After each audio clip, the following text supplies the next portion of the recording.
Tesla wants to cut battery costs, the history of the skateboard chassis, and we'll tell you about an exotic car show in Ohio. Good afternoon, everyone. I'm Laura Harris. Welcome to Auto News Now. Coming up, we have the latest trends and headlines for you. But first, our lead story. Tesla could cut $5,500 from Model Y battery costs. This savings would come from bigger cells and a new manufacturing process. It's all part of CEO Elon Musk's lofty goal. He wants to sell 20 million Teslas a year by 2030 and plans to do that by pioneering battery technology, by using bigger cells and a new process to dry coat electrodes. With this, Tesla could halve the cost of a Model Y battery and save more than 8% of the car's U.S. starting price. The bad news? The new technology is only halfway there. Experts say the batteries aren't ready for mass production. You can read more on this story in our newsletter, The Daily. To subscribe, go to the More section of our website and click on Newsletters on the left side of the screen. The EV skateboard, its history and its future. How is it helping kick open the door to dozens of new automakers? Hillary Rubin has more. You're looking at the assembly of what many say is the most important change in automotive hardware in a century.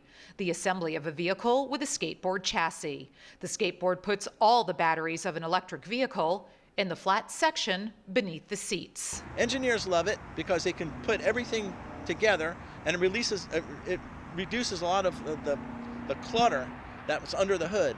Exhaust systems, radiators, all that stuff's gone now. And designers love it because they can make a new body for a skateboard chassis and it drops right on without them having to worry about any of the other things that normally they would have to design around, such as the suspension system or the engine or the transmission. Changes to automotive chassis are very rare.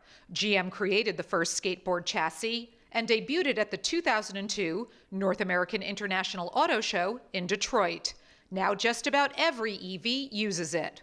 Because it's the most efficient way to package the battery cells in a safe way, and it also helps steering and handling and braking because the center of gravity is very low. Prior to the skateboard, we were all driving in cars made in two ways, either body on frame, where you've got this big steel frame and they drop the body onto it, or unibody, where the frame and the body are all in one piece. And cars and trucks have been made that way for last 120 years or so.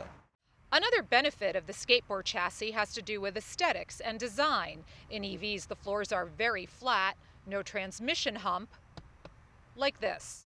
And the interior room is greatly increased, and you'll also find that there's a lot of extra storage space in cars too, like the area underneath the console in many electric cars is an open area now.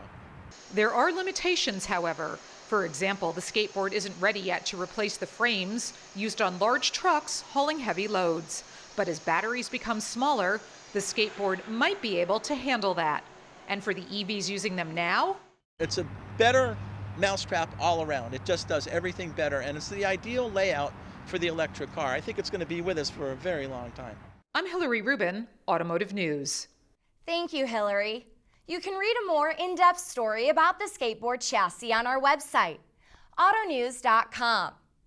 The third annual Cars in the Park made its return to Westlake, Ohio this weekend. About 60 vehicles were on display in the exotic, rare, and luxury car show. There were several Lamborghinis, Porsches, Aston Martins, a Viper, a Bentley, and a Rolls-Royce. The event is a fundraiser for Providence House, which is a crisis nursery. Money is raised through registration fees from private owners who display their cars and raffles for a vacation, Cleveland Browns tickets, and the chance to win a Lamborghini for a weekend. The collection is supported through a collaboration between the private owners and the Rafi Auto Group. That's all we have today for Auto News Now. Thanks for watching, everyone. Be sure to follow us on Twitter at AutoNewsTV and online at AutoNews.com. For updates from our reporters all day, every day. I'm Laura Harris. Have a great night, and I'll see you all next time.